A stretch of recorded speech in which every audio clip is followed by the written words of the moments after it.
Hérétique est un podcast politique mêlant entretien et débat. Hérétique pour questionner les dogmes et les mythes. Hérétique parce que la politique n'est pas la religion. Hérétique parce que vouloir penser est toujours le début de la dissidence. Discours médiatique et idéologie dominante. Première partie. Donc vous êtes sur le podcast Hérétique et on reçoit André Perrin.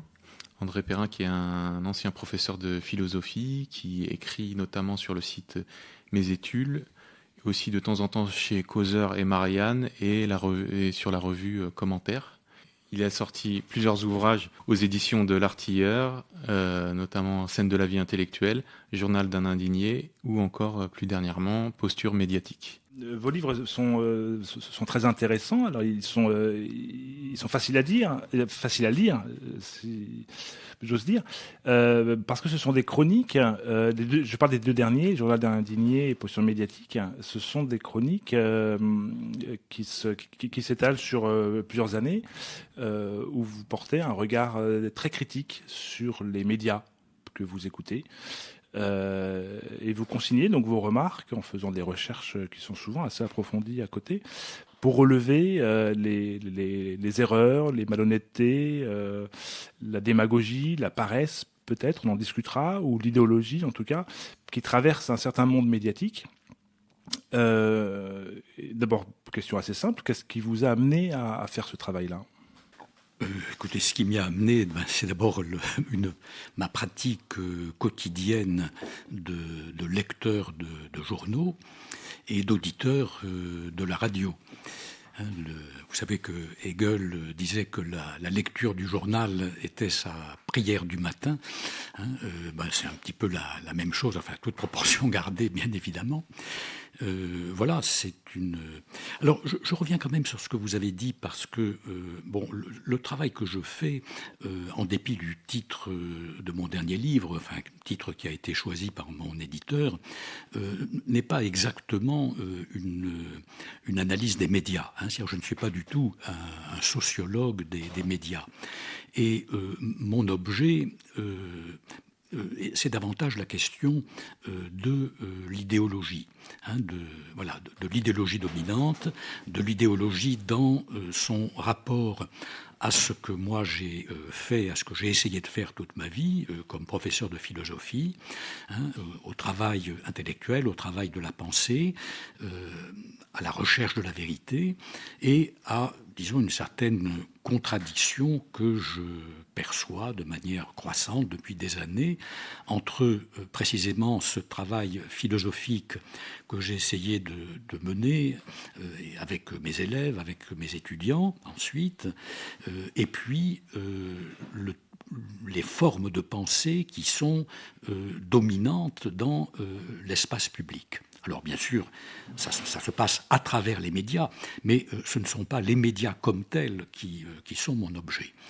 Et d'autant plus que je ne les connais pas tous, si vous voulez. D'abord, je ne regarde pratiquement pas la télévision et je n'écoute que la radio publique. Je n'écoute la radio privée que lorsque la radio publique est en grève, ce qui n'arrive pas assez souvent pour que je puisse avoir une connaissance approfondie, si vous voulez, des autres radios. Voilà, donc, en ce sens, ma connaissance des médias est quand même très circonscrite. Je ne parle pas des médias en général. Tout à fait. Alors, ce qui est intéressant dans votre lecture est que elle sort un petit peu des sentiers battus. C'est-à-dire qu'on est habitué, nous particulièrement, à une lecture des médias, ou une critique des médias plutôt de style extrême gauche, où les médias sont au service du patronat, etc. Ce n'est pas faux. Vous avez une lecture qui est très différente et qui a priori, peut être surprenante. Par exemple, je pense qu'assez régulièrement, vous relevez les propos outranciers qu'on entend dans les médias à propos de la pédophilie dans l'Église. Alors, c'est pas ici qu'on va défendre l'Église, c'est une différence entre nous. Mais par contre, vous offrez un regard rigoureux C'est-à-dire que vous remettez les choses dans leur contexte, vous envoyez la balle à l'envoyeur, en quelque sorte. C'est-à-dire que c'est la gauche qui a fait l'éloge de la pédophilie durant 2 décennies, les années 60, 70 et 80 même. Vous ramenez les choses à leur juste proportion. Donc bref, vous inoculez un peu de bon sens et de raison. C'est ça qui est intéressant. Et que vous touchez les gens, en tout cas le lecteur, ne peut pas manquer d'être touché par l'honnêteté de votre démarche. Et c'est pour ça qu'on vous a invité. C'est pas du tout pour vos partis pris, ou en tout cas vos opinions, en tout cas, qui sont peut-être pas les autres, mais par la démarche d'intelligence critique que vous avez mobilisée. Oui, alors je reviens sur ce que j'avais dit à propos de la pédophilie dans l'Église, simplement pour dire que mon propos n'est pas du tout de défendre l'Église. Hein, je ne suis pas un... Bon, même si effectivement j'ai eu une éducation catholique, hein, et si j'ai eu pendant un certain nombre d'années... ce qu'on peut appeler la foi, je me suis éloigné de cela il y a plus d'un demi-siècle, hein, et donc je ne suis pas du tout un suppôt du Vatican. Hein. Donc ce qui m'intéresse, si vous voulez, dans cette affaire de pédophilie dans l'Église, c'est exactement la même chose que pour les autres sujets que j'aborde. C'est au fond la question de la cohérence, la question de la justice, la question de la vérité, la question d'un certain nombre de contradictions dont vous avez parlé vous-même en rappelant qu'il y a quand même quelque chose de paradoxal à voir les indignations du journal Libération sur la pédophilie dans l'Église, alors que non seulement ce journal a fait une promotion effrénée de la pédophilie il n'y a pas si longtemps que cela, mais que même il a... protéger un de ces journalistes pédophiles, hein, et qu'il n'a avoué l'avoir fait qu'en 2020, c'est-à-dire à l'époque où la commission Sauvé travaillait déjà sur l'Église catholique. Vous voyez, bon, c'est cela que je trouve quand même stupéfiant. Absolument. Et d'autant plus que on ne va pas parler, par exemple, de la pédophilie dans les écoles coraniques en France, alors qu'il est assez avéré que la chose est largement pratiquée, d'autant plus que le modèle de tout musulman a lui-même été lui-même un très grand pédophile. J'ai perdu ce que je voulais dire. Ce qui est... Tu couperas. Ce qui est frappant, c'est la facilité, en fait, de ces dénonciations. C'est-à-dire que l'Église catholique est la cible, évidemment, de toutes les critiques, et c'est très facile. Nous, on est libertaires, donc on n'a aucun problème pour critiquer l'Église catholique. Mais le problème est que, effectivement, on va se répandre à propos de l'Église catholique et de ses prêtres. On sait très bien qu'on tire sur l'ambulance. Et en fait, c'est toutes ces facilités de penser en tout cas un certain nombre, que vous relevez. C'est systématiquement des propos qui, de la part des journaux, de la part de certains médias, qui vont dans un seul sens. Comment vous qualifieriez le sens dans lequel vont leurs propos? Moi, je parle de facilité ou de démagogie. Qu'est-ce que vous mettriez derrière, vous? Écoutez, le sens de l'idéologie dominante à laquelle je m'en prends, ce sens... c'est une idéologie qu'on peut appeler comment? Qu'on peut appeler progressiste, si l'on veut, dont la marque principale et la plus inquiétante pour moi est ce qu'on appelle, alors il y a plusieurs expressions qui sont utilisées depuis quelques années, le politiquement correct.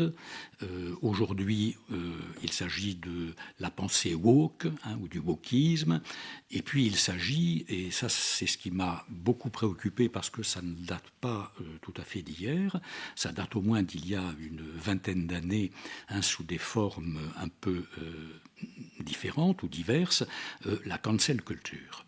C'est-à-dire toutes les entreprises, non seulement d'intimidation intellectuelle, qui essaient d'abord de dissuader les gens de dire ce qu'ils voient, et même, pour se référer à Peggy, de voir ce qu'ils voient. mais qui vont maintenant, sur un modèle américain, jusqu'à des actions violentes destinées à empêcher des prises de parole dans des conférences, dans des séminaires, etc. Voilà. Bon, c'est cela qui est véritablement l'objet de ma préoccupation et qui correspond à ce que j'écris, si vous voulez. Alors, c'est une idéologie dominante. Comment on pourrait la décrire? Parce que vous parlez de sa forme la plus extrême, le wokisme contemporain, mais sur les médias que vous écoutez, c'est pas du wokisme qui s'exprime, ce serait plutôt un ensemble de positions. Comment on pourrait les qualifier? C'est quoi? C'est anti-flic, c'est pro-immigration, c'est l'égalitarisme absolu, c'est une sorte de pauvrisme où on voit les pauvres. Donc par exemple les émeutes, ce sera à cause de la pauvreté, ce sera l'excusisme en permanence. Il y a tout un ensemble d'idées, effectivement, d'idées reçues. Vous en avez énuméré un certain nombre. L'idée que c'est la pauvreté seule, qui, ou principalement... Ou le racisme. Oui, voilà, qui explique, ou le racisme, qui explique la délinquance, qui explique le terrorisme. Bon, j'ai eu l'occasion de montrer, d'ailleurs, ça c'était dans le premier des 3 livres, il y avait tout un chapitre consacré à la question du terrorisme qui s'intitulait « Le terrorisme est-il l'arme des pauvres ?» et où j'ai montré, en m'appuyant sur un très grand nombre d'études sociologiques qui portent sur la question et qui vont absolument toutes dans le même sens, que non, ça n'est pas du tout la pauvreté qui peut expliquer le terrorisme. D'ailleurs, si c'était le cas, le terrorisme aurait dû depuis très longtemps être privilégié, venir d'Afrique, puisque l'Afrique était le continent le plus pauvre. Or, ça n'est pas le cas. Bon, toutes les études montrent que les terroristes, pour la plupart, sont des gens qui sont tout à fait éduqués et instruits, qui sont parfois, qui appartiennent aux classes moyennes ou moyennes supérieures. Toutes les études montrent également que les gens les plus pauvres sont ceux qui sont les plus hostiles au terrorisme, etc. Bon, voilà. Donc ça fait vraiment partie des idées reçues. Et s'agissant de la délinquance, même chose, si vous voulez, de la pauvreté. Il y a de la pauvreté, bien sûr, dans la Seine-Saint-Denis, il y a de la pauvreté dans les endroits, dans les banlieues où les émeutes sont fréquentes, mais il y a de la pauvreté dans quantité de zones rurales où la délinquance est tout aussi inconnue que le terrorisme, si vous voulez. Donc voilà. Bon, vous savez que Hugues Lagrange, un sociologue, avait publié il y a, ça doit remonter à une dizaine d'années, un ouvrage, Le déni des cultures, voilà, le déni des cultures, qui a montré de manière extrêmement précise et très solide, si vous voulez, qu'on ne peut pas négliger l'élément culturel. Alors évidemment, on se fait aussitôt accuser de culturalisme par les sociologues mainstream, les sociologues organiques, style Mucchielli, Fassin, etc. Mais les faits sont là, si vous voulez. Donc c'est une idéologie de gauche. Oui, elle est de gauche. Alors, vous savez, voilà, qu'est-ce que ça veut dire de gauche, il faudrait se mettre d'accord sur ce qu'est la gauche et ce qui la distingue de la droite. Moi, je ne sais pas si vous avez déjà posé la question à des gens, mais moi, chaque fois que je la pose, je n'ai pas de réponse, ou j'ai des réponses qui sont, assez...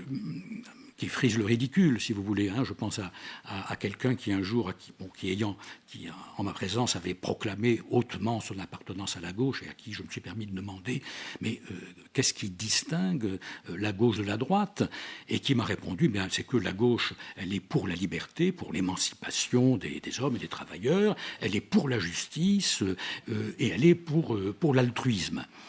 Ah, je dis, ah bon, mais... Et donc la droite, c'est le contraire. Donc quand on est de droite, on préfère l'oppression à la liberté, on préfère l'injustice à la justice et l'égoïsme à l'altruisme. Moi, je ne comprends pas comment il y a des gens qui peuvent encore oser se dire de droite dans ces conditions. Mais enfin, en gros, ça veut dire que la gauche, c'est le bien, et la droite, c'est le mal. Il y a un camp du bien, un axe du bien et un axe du mal.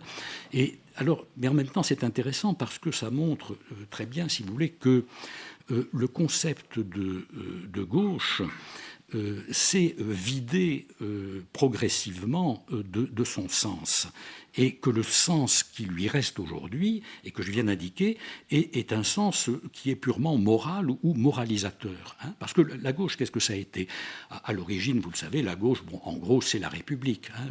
La notion même de gauche, parce qu'on a tendance à ne pas voir en France que gauche et droite sont des concepts qui sont tout à fait franco-français. Ils sont nés en France. Hein. Ils sont nés en France, on connaît d'ailleurs très précisément leur date de naissance. Hein. C'est le 12 septembre 1789. À la Constituante, lorsque se sont rangés à la gauche du président de l'Assemblée nationale ceux qui étaient favorables à ce qu'on accorde au roi un veto dit suspensif, et à droite ceux qui voulaient un veto absolu, qui étaient donc plus partisans de la monarchie. Donc, à l'origine, c'est ça, c'est au fond républicain contre monarchiste. Et la gauche traditionnelle dans son origine, elle est bien sûr l'héritière de la pensée des Lumières. Étant entendu que la pensée des Lumières est très diverse et qu'il y a des philosophes très différents, mais en gros quand même, c'est l'héritage des Lumières, et puis c'est un processus historique qui a commencé avec la Révolution française, qui a pris 90 ans pour aboutir à ce qu'on appelle la République, la Troisième République, voilà, avec un certain nombre de valeurs, et ces valeurs, eh bien, elles se sont non seulement effacées, mais en quelque sorte inversées. Alors, moi, j'ai été très sensible à tout ça parce que, comme je le disais tout à l'heure, j'ai été professeur toute ma vie, et lorsque j'ai commencé à enseigner au début des années 70, je m'identifiais tout à fait comme étant de gauche parce que j'étais attaché à la République, à la liberté, l'égalité, la fraternité, etc. Et puis surtout, en tant que professeur, à l'émancipation par le savoir. Ça, vous le savez, c'est l'idée maîtresse de Condorcet. Le savoir, c'est ce qui libère, parce que il n'y a pas de citoyen qui ne soit éclairé. Et quand on n'est pas éclairé, on ne peut pas être citoyen. On est sous la coupe de ceux qui savent. D'où la notion d'instruction qui doit être universelle, publique, obligatoire, etc. Il faut que tous soient instruits autant que possible pour que personne ne soit sous la coupe d'un autre. Ça, c'est l'idée. Or, qu'est-ce qui s'est passé dans les années 70, c'est-à-dire au fond dans la foulée de mai 68, il s'est développé une idéologie qui s'est montrée hostile au savoir, c'est-à-dire et à la culture. La culture a été dénoncée comme culture bourgeoise. Et comme c'est cette culture bourgeoise qui est dispensée, bien sûr, à l'école, elle est dispensée dans la langue de la bourgeoisie. La langue de l'école, c'est la langue de la bourgeoisie. Et cette langue, elle n'est accessible qu'à ceux qui l'ont acquise dans la famille, qui disposent de ces codes, qui sont les héritiers. Et donc, les autres en sont dépourvus. Et donc, à partir de là, on a développé une idéologie hostile au savoir, exactement contraire à ce qui était celle de la gauche républicaine, c'est-à-dire que le savoir est quelque chose qui permet d'opprimer. Alors que pour Condorcet, le savoir permet de libérer, il rend libre et il rend égaux les hommes. Et bien là, au contraire, le savoir scolaire, parce qu'il est bourgeois, va creuser les inégalités. Voilà, vous voyez ? Et symétriquement, on va valoriser les sous-cultures que l'on va identifier aux cultures prolétariennes. Exactement. Alors, vous avez eu des choses tout à fait extraordinaires vous savez qu'à partir de 1981, il y a le ministère Savary, et puis il y a le développement de ce qu'on appelle les sciences de l'éducation. Et alors, vous avez un certain pontife de sciences de l'éducation, on ne va pas rappeler leur nom, mais enfin, l'un d'entre eux, l'un des plus célèbres, c'est quelqu'un qui, dans les années 80, préconisait, précisément parce que la culture est bourgeoise, que pour les enfants du peuple, les enfants venus de milieux ouvriers, eh bien, on ne leur enseigne pas la princesse de Clèves ou Racine, etc., mais qu'on leur apprenne le français à partir de formulaires de demande d'emploi ou de notices d'appareils ménagers. Voilà. Alors ça, c'est quand même extraordinaire. Vous voyez, et le même d'ailleurs, c'est quelques années plus tard, parce que semble-t-il, il a changé d'avis, il a été un de ceux qui se sont indignés de ce que Sarkozy, vous savez, ait dit, il ne faut pas... D'ailleurs, Sarkozy l'avait dit juste après le président du CRAN, le Conseil représentatif des Nations Noires, qui disait il faut pas mettre la princesse de Clèves au programme parce que ça défavorise les élèves des milieux populaires. Bon, alors actuellement, si vous voulez, ça ne fait que croître et se développer. Je ne sais pas si vous voyez ce qui se passe en ce moment aux États-Unis. Vous avez des représentants des minorités ethniques, noires et hispaniques, qui ont échoué à des concours d'entrée à l'université, bien que on ait déjà modifié les programmes parce qu'ils avaient été jugés discriminatoires. Alors, ce qui avait de discriminatoire, c'était, on demandait, ce n'était pas la princesse de Clèves, évidemment, mais c'était un commentaire d'une œuvre de Andy Warhol. Alors, il paraît que, commenter Andy Warhol, c'est pas à la portée de populations noires ou hispaniques.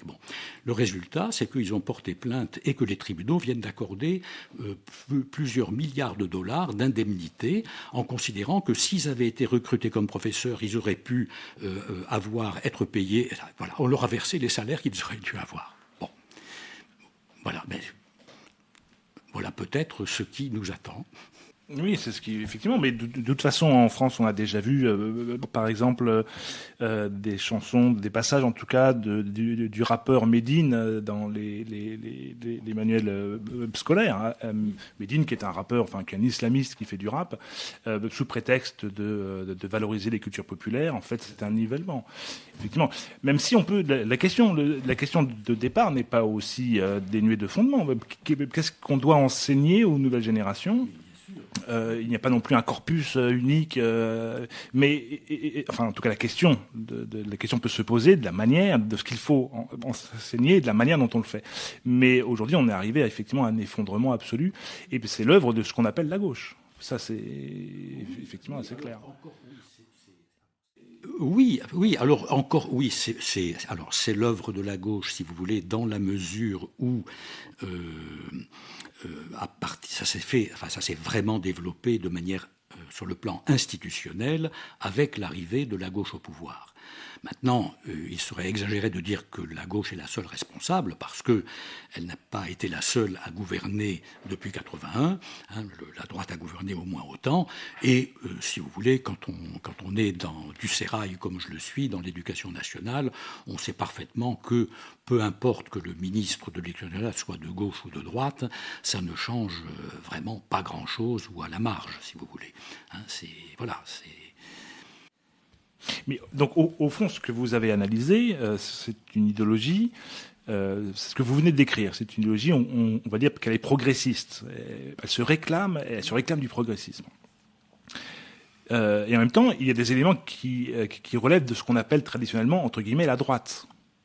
C'est-à-dire, vous tentez, par exemple, dans votre introduction, dans votre préface de Posture médiatique, le dernier livre, vous dites que l'idéologie qui habite une grande partie des médias relève de la gauche pour ce qui est du domaine culturel et de la droite pour ce qui est du domaine politique. Oui. Ou, pour reprendre les termes de Michéa, du libéralisme culturel et économique. Alors, oui. Là, il y a deux choses différentes. Alors, d'abord, sur l'idéologie. Sur le plan politique, ce que je dis, mais enfin, je ne l'ai pas inventé, je cite d'ailleurs Jacques Julliard, qui a très bien formulé la chose, en disant, si on regarde la France, elle est politiquement à droite, et elle est culturellement, idéologiquement à gauche. Or, si vous voulez, moi je parle de l'idéologie et de l'idéologie dominante. Ça n'est pas la même chose, si vous voulez, que ce qui relève des choix politiques. Si on regarde ce qu'il en est sur le plan politique, il est très clair que en France, la gauche est minoritaire. Elle est minoritaire. Que l'on regarde, alors je cite effectivement dans ma préface différents sondages, il y a toujours des contradictions, des différences entre les sondages, mais ces différences demeurent modestes. L'un des sondages que je cite, il y a seulement 14% des Français qui se revendiquent de la gauche, 30% de la droite, 39% du centre. Le centre, dans la mesure où il est, comme disait plaisamment Mitterrand, ni de gauche, il est de droite. Et puis le reste, ce sont des gens qui disent que la différence entre gauche et droite ne signifie plus grand-chose, ce qui, selon un célèbre propos d'Alain, est typiquement un marqueur de droite. Donc, 94%, 14% contre 86%.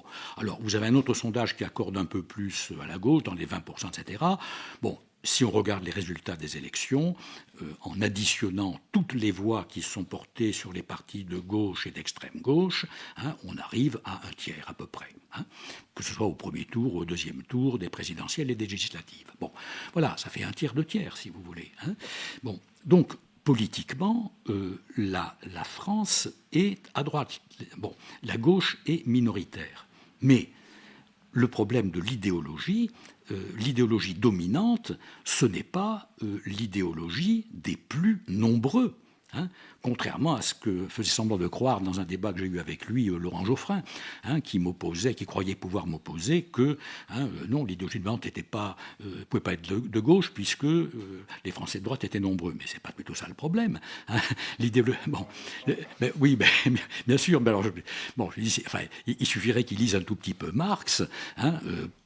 Pour se dire, voyons, lorsque dans l'idéologie allemande, Marx définit ce que c'est que l'idéologie, qu'est-ce qu'il nous dit ? Il nous dit, à chaque époque de l'histoire, les idées dominantes sont les idées de la classe dominante.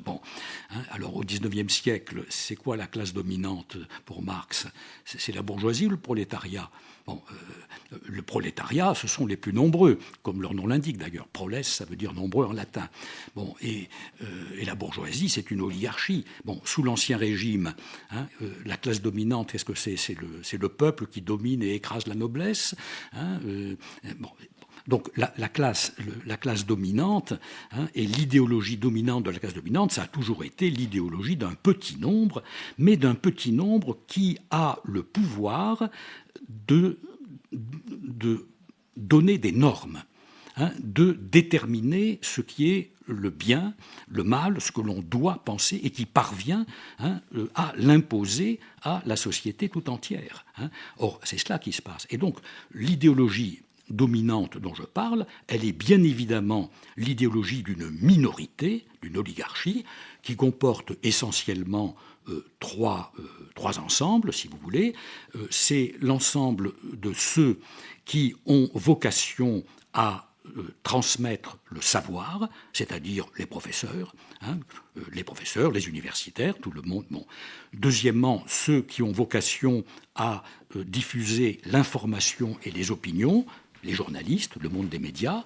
Et troisièmement, l'ensemble de ceux qui ont vocation à diffuser la culture, les artistes, les cinéastes, les peintres, les écrivains, etc. Or, tout ce tout petit monde-là, qui est effectivement un tout petit monde, c'est ce qu'on peut appeler l'intelligentsia.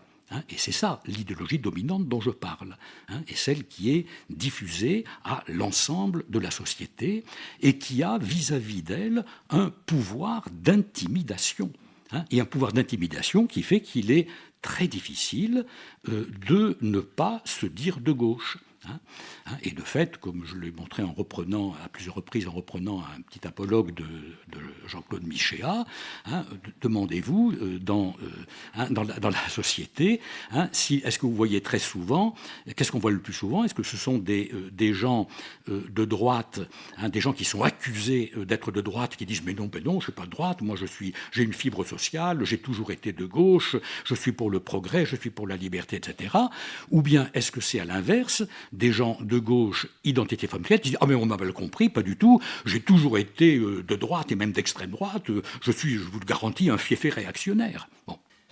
Oui, tout à fait. Non, mais c'est très bien parce que effectivement vous faites exploser les catégories de gauche-droite immédiatement. C'est intéressant. Lorsque vous dites que au fond c'est une idéologie de classe que l'on entend. De classe, je dirais plutôt de caste que de classe. Quel serait l'intérêt de cette caste-là? Quel intérêt elle aurait à diffuser cette idéologie-là? Son intérêt, mais écoutez, c'est la domination, c'est la volonté de puissance. Je ne pense pas qu'on puisse, parce que vous aviez suggéré cela tout à l'heure, je crois, la bêtise, etc. Bon, bien sûr, la bêtise, il y en a, mais il n'y en a pas seulement à gauche. La bêtise, elle n'a pas de frontières, si vous voulez. Bon, et si vous voulez, alors bien sûr, vous pourrez trouver dans mes livres des passages où je mets en évidence cette bêtise, si vous voulez. Mais la bêtise est un effet, elle n'est pas la cause, c'est pas l'explication, d'autant plus que parmi les gens qui déterminent, qui diffusent cette idéologie progressiste, bien pensante, etc., il y a des gens qu'on ne peut pas soupçonner d'être des imbéciles. Il y a des gens qui sont très intelligents, très cultivés, etc. Bon, donc c'est plutôt l'idéologie qui les rend bêtes. Oui, voilà, ça les amène effectivement bien sûr, à dire des bêtises. Voilà, à dire des énormités, bien sûr. Écoutez, regardez, quelqu'un comme Alain Badiou, ça va quand même très loin. Personne, C'est un cas chimiquement pur. Oui, voilà, mais c'est pour ça, mais c'est parce qu'il est paradigmatique que je prends l'exemple, si vous voulez. Personne ne peut soupçonner Alain Badiou d'être un imbécile. Il est bien sûr extrêmement intelligent.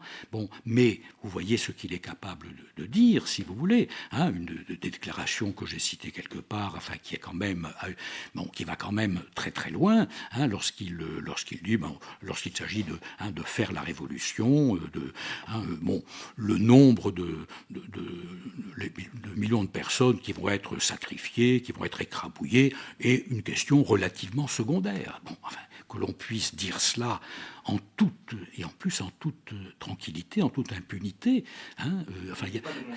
Mais oui, bien sûr, il y a des gens à qui on fait des procès pour des petites phrases qui vont quand même beaucoup moins loin. Voilà, mais c'est ça la puissance des dominants.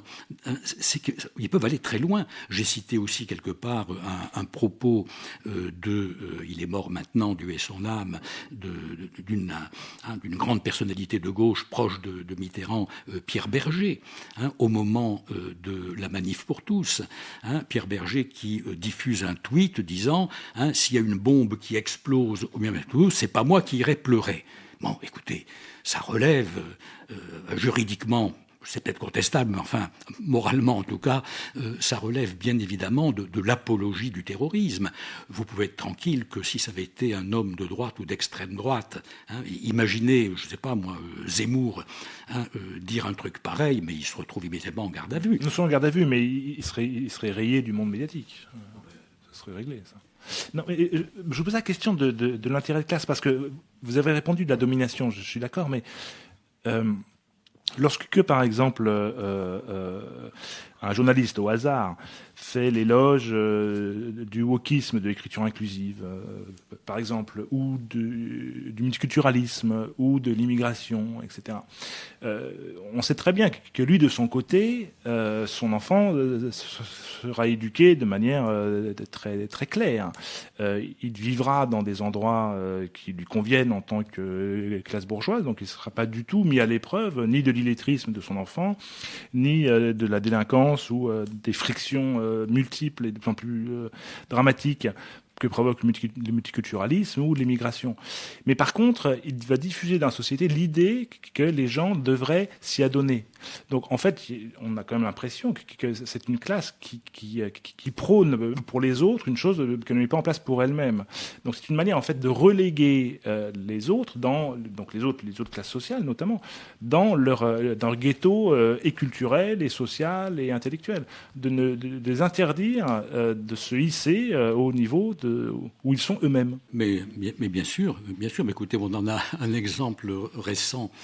Vous avez un ministre de l'Éducation nationale qui vient de nous quitter, Pape Ndiaye, qui montre qu'on peut à la fois prôner la mixité sociale et mettre ses enfants à l'école alsacienne. Voilà. Bon, d'ailleurs, bien sûr, c'est amusant parce qu'il est ministre de l'Éducation nationale, mais vous savez, tout le monde sait, dans le milieu de l'enseignement, que les professeurs, les enseignants sont les plus capables, les plus roués pour jouer avec la carte scolaire, et tout en ayant des discours généreux, progressistes, etc., en faveur de la mixité, s'arranger pour que leurs enfants soient en tout état de cause dans les meilleurs établissements et dans les meilleures classes des meilleurs établissements, et qui n'hésitent pas parfois à aller voir le chef d'établissement pour demander que leur enfant soit dans telle classe et pas dans telle autre, pas avec tel professeur, etc. Tout le monde sait ça. Donc c'est très clairement un discours de classe qui vise effectivement à maintenir leurs privilèges, pour rester dans le marxisme que vous avez vous-même évoqué.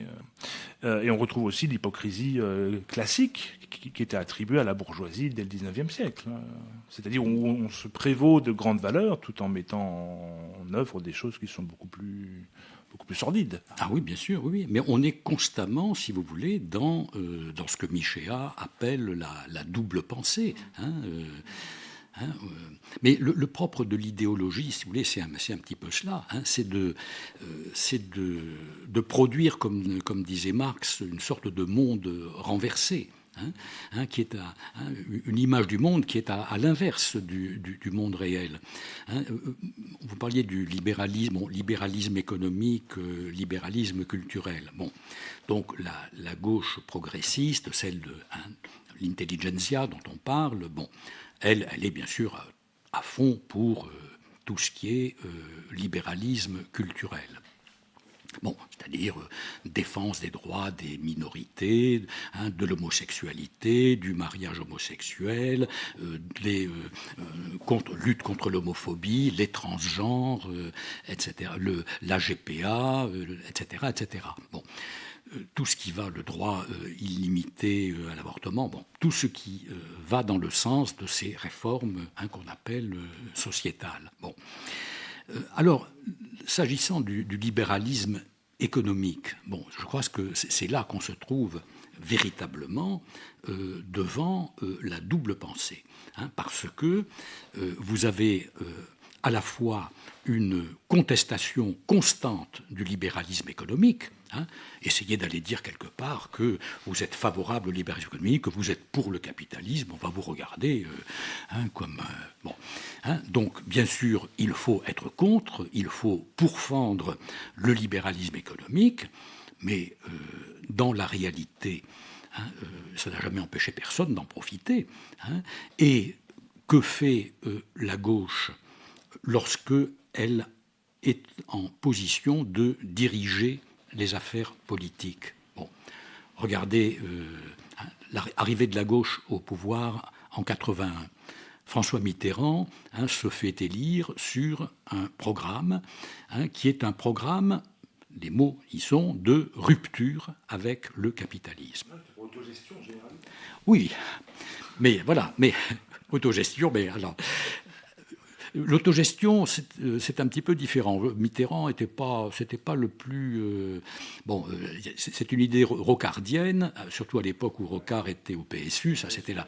Moi j'ai bien connu cette époque, bon, et ensuite, bon. Mais ce qui était certain, c'était rupture avec le capitalisme. Alors vous avez la petite période 81-83, avec des nationalisations, etc. Et puis avec les résultats, il y a 3 dévaluations successives, et puis, bon. il se passe la même chose avec après la période du cartel des gauches, 24-26, et en 1926, catastrophe, et on doit appeler Poincaré pour rétablir la situation. Bon, la même chose au bout d'un an et demi, c'est la fameuse parenthèse libérale qui n'a jamais été refermée, et on engage un processus qui est un processus, alors la 5 avec Berlusconi, Bernard Tapie, qui est promu, le chevalier d'industrie devenu un héros des temps modernes, dont Mitterrand va faire son ministre de la ville. Vous avez tout un processus de libéralisation de l'économie. Ensuite, vous avez Michel Rocard. C'était pas le plus férocement anticapitaliste. Pierre Bérégovoy, c'est une politique de déréglementation.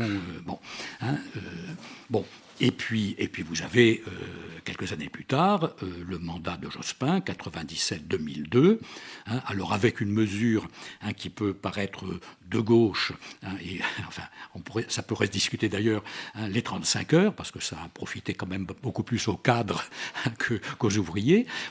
Vous avez cela, et puis vous avez une vague de privatisation absolument sans précédent, à hauteur de 31 milliards d'euros. Record absolu de l'histoire de la République. On n'avait jamais autant privatisé. Et d'ailleurs, lorsque Jospin, en 2002, se présente, il présente au programme, il a quand même l'honnêteté de dire que ce n'est pas un programme socialiste. Voilà. Et puis, et ensuite, vous avez 2012, François Hollande. Alors là, comme exemple, là aussi, de double pensée, c'est quand même formidable, parce que... Voilà. Alors vous avez le discours du Bourget, ça c'est au mois de janvier 2012, avec grandiloquence, mon ennemi est invisible, etc. Mon ennemi, vous ne le verrez pas, mon adversaire c'est la finance. Et puis 3 semaines plus tard, le même François Hollande se trouve devant des journalistes britanniques du Guardian. Et qu'est-ce qu'il leur dit ? Il leur dit, mais vous inquiétez pas, la gauche a gouverné pendant plus de 15 ans, regardez ce que nous avons fait, nous avons libéralisé, nous avons ouvert les marchés à la finance, nous avons privatisé, il n'y a absolument rien à craindre. Voilà. Là, c'est vraiment spectaculaire. Et durant toute la période, on a une politique d'immigration qui n'est pas du tout restrictive. Et l'immigration, ça, c'est aussi un retournement idéologique extraordinaire. C'est devenu un marqueur de la gauche, c'est devenu un marqueur de la bien-pensance. C'est central pour savoir si quelqu'un est normal ou d'extrême droite. On lui pose la question de l'immigration, alors que l'immigration est un projet libéral. C'est évident qu'importer à main-d'œuvre, là aussi on tombe là sur Marx, c'est la mise en concurrence des travailleurs, mise en concurrence mondiale des travailleurs. Ça, c'est exactement... regardez, c'est ce que disait Georges Marchais dans les années 80. Vous avez un épisode où il écrit, c'était au recteur de la mosquée de Paris, pour lui dire que non, l'immigration, ça avait des limites, etc. Et exactement pour les raisons que vous dites, et qui sont tout à fait marxistes, c'est bien sûr. Et vous avez quelques années plus tard, c'est l'époque où la présidente du MEDEF était, comment elle s'appelait, c'était Laurence Parisot, c'est ça, il me semble que c'était elle à l'époque. Qui avait écrit un livre sur Marine Le Pen. Oui, ça, c'est possible, mais je ne l'ai pas lu. Mais je me souviens d'une interview tribune dans Le Monde où elle disait qu'il fallait ouvrir la France à l'immigration, qu'il fallait être généreux, etc. Voilà. Donc, bien sûr. Mais bien sûr, mais la question de l'immigration, vous savez, c'est devenu extrêmement difficile d'en parler parce que ça fait partie si vous voulez, de ces sujets qui sont placés sous le régime précisément de l'intimidation et de la police du langage. À partir du moment où vous dites simplement que vous souhaitez une immigration qui soit maîtrisée, qui soit contrôlée, vous êtes automatiquement lepénisé, extrême droitisé, etc. Alors que ceux qui vous disent cela, s'ils sont logiques avec eux-mêmes, s'ils ne veulent pas, ça veut dire qu'ils veulent une immigration qui soit quoi ? Ni contrôlée, ni maîtrisée. À ce moment-là, qu'on le dise au moins clairement. Et qui sera défavorable et aux immigrés, et aux autochtones, et aux pays de départ. C'est le libéralisme mondialisé, ça c'est vraiment le paradigme. Bien sûr, parce qu'effectivement, les pays, vous savez très bien que ceux qui émigrent, ce sont des gens qui ont quand même la possibilité d'émigrer. Les passeurs, ça coûte cher, il faut faire des économies, il faut donner beaucoup d'argent. Donc de toute façon, ce ne sont pas les plus pauvres et les plus misérables qui viennent. Donc ce sont des gens dont certains, pas tous, mais dont certains sont tout à fait instruits et dont le pays d'origine a besoin. C'est ce qu'on appelle la fuite des cerveaux. C'est une fuite des cerveaux, bien sûr. Et puis, deuxièmement, il y a une chose qui devrait être évidente, c'est que, alors bien sûr, vous avez d'un côté, vous trouvez devant des extrémismes qu'il faut évidemment combattre. Vous avez des thèses irresponsables que l'on trouve, qu'on a au Rassemblement national, au Front national d'avant, immigration zéro, fermer les portes. Bon, c'est à la fois totalement inhumain et totalement absurde sur le plan économique, etc. Bon, et impossible de toute façon. Bon, et puis vous avez de l'autre côté, alors sans aller, je vais dire explicitement, on ne dit pas courageusement je suis pour l'immigration incontrôlée, etc. Mais on cogne sur tous ceux qui disent qu'il est souhaitable que l'immigration soit contrôlée et maîtrisée. Voyez ? Ça en subir les conséquences. C'est ce qu'on appelle, le vocable est sorti il y a quelque temps, j'ai beaucoup aimé, les croyances de luxe. Oui. C'est-à-dire la capacité d'affirmer des valeurs dont on ne va pas payer les conséquences soi. Voilà. Et donc on a le luxe de pouvoir affirmer qu'on est effectivement pour une immigration incontrôlée, puisque de toute façon, dans le quartier ou la ville où on vit, la question ne se pose pas. Et puis si ça dégénère, on partira de toute façon. Et puis les pays qui se dégradent à cause de la fuite des cerveaux, ma foi, ils sont loin, et tant pis pour eux. On récupère le minerai et finalement c'est pas plus mal.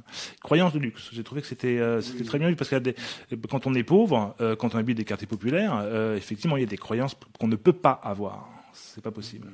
Ça distingue assez ça. Mais parce qu'on voit ce qu'on voit. Et encore une fois, la puissance de l'idéologie, c'est de nous empêcher de voir ce qu'on voit. Vous venez d'entendre la première partie de l'entretien d'André Perrin, Discours médiatique et idéologie dominante. Rendez-vous dans 15 jours pour la deuxième et dernière partie de l'entretien. Vous pouvez retrouver les documents évoqués lors de l'émission ainsi que d'autres permettant de prolonger la réflexion sur notre site hérétiqueaupluriel.fr. Dernièrement, une interview inédite a été publiée. Il s'agit d'un entretien sur l'antisémitisme en France avec Georges Bensoussan. L'antiracisme dévoyé est une arme de classe.